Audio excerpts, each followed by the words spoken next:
Assalamualaikum warahmatullahi wabarakatuh. Bagaimana kabar teman-teman pada hari ini? Semoga selalu dalam keadaan sehat walafiat. Kali ini kita masih ngobrolin tentang warisan. Ada satu pertanyaan dari seorang wanita di mana dia menikah dengan duda dengan anak satu. Kemudian si duda ini sudah membagi harta gondok-geninya, harta bersamanya bersama mantannya. Nah, sekarang pernikahan dengan si penanya ini memulai dari nol gitu. Nah, pada perjalanannya kemudian bisa membeli tanah, rumah, dan harta-harta yang lain. Terus mempunyai anak 3. Nah, pertanyaannya, apakah ketika nanti si suaminya misalnya meninggal dunia, si anak dari mantan istrinya bisa mendapatkan warisan? Karena harta yang didapat yang baru ini semua dari pernikahan kedua, seperti itu.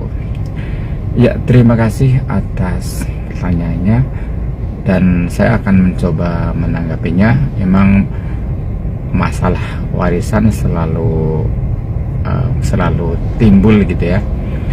Sebenarnya pembahasan yang seperti ini beberapa kali saya sampaikan yang mirip-mirip ya, tapi mungkin saya akan mencoba menanggapinya langsung terhadap masalah ini. Nah, si penanya mungkin berpikir karena harta yang didapat ini adalah harta bersama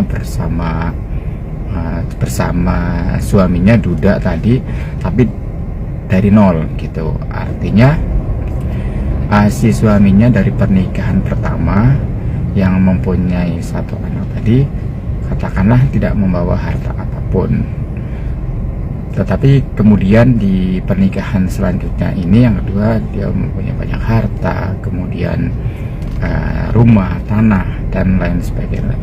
Apakah anak yang tinggal satu anak tadi yang dari mantan istri atau pernikahan pertama bisa mendapatkan warisan? Nah, mungkin berpikirnya seperti itu, mungkin berpikirnya tidak bisa dapat warisan, tapi harus sama-sama kita ketahui bersama kembali ya, bahwa prinsip pewarisan itu adalah minimal 2. Yang pertama, yang mempunyai harta tadi sudah meninggal dunia. Yang kemudian yang kedua, ada hubungan darah. Nah, ada hubungan darah.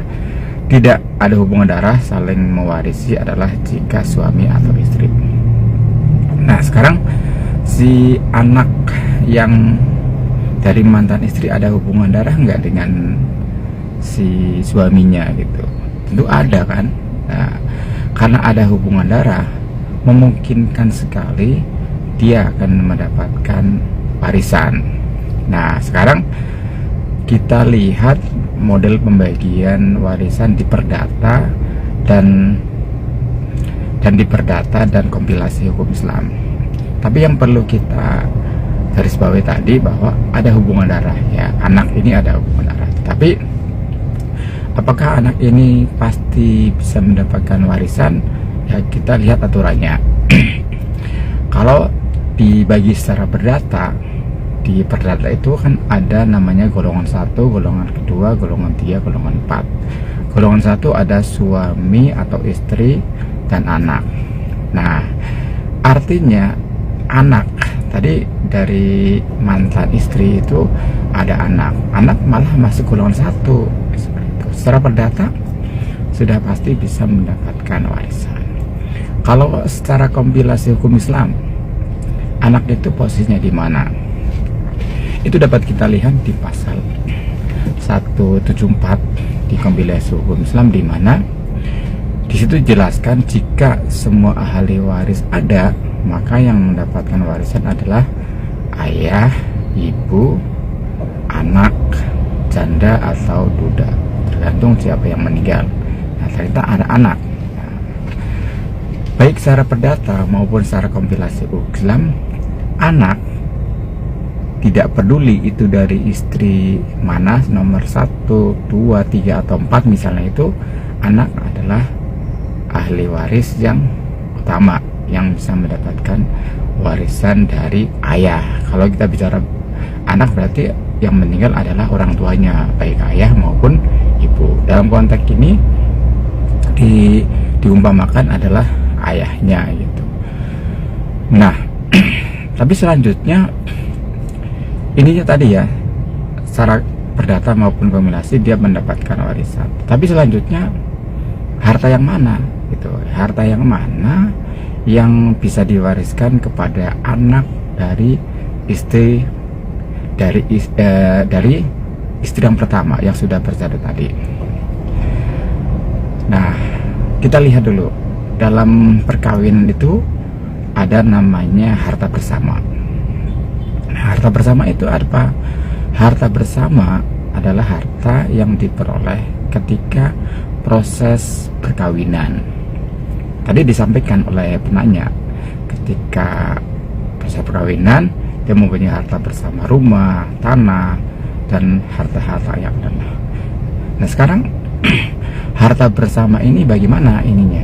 Bagaimana kewenangannya atau pembagiannya? Harta bersama itu adalah harta suami istri. Maka harta bersama ini akan dibagi menjadi dua. Misalkan terjadi perceraian ataupun salah satunya meninggal dunia, sebagian untuk suami dan sebagian untuk istri. Nah, sudah mulai jelas ya. Nah, misalnya si suami istri tadi tuh penanya ini mempunyai harta bersama adalah 1 miliar, maka bagian si istri adalah 500 juta dan bagian suami adalah 500 juta. Jadi bagian suami inilah yang akan dibagikan menjadi harta waris yang 500 juta.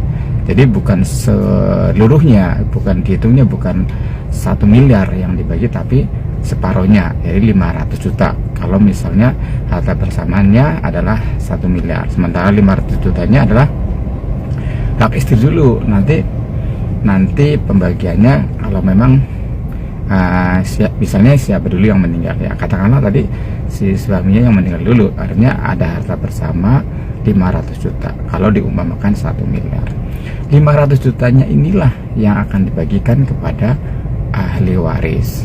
Sekarang ahli warisnya siapa? Misalnya ayahnya meninggal, si duda ini ya, yang awalnya duda tadi suaminya, harta warisnya siapa? Ahli warisnya siapa?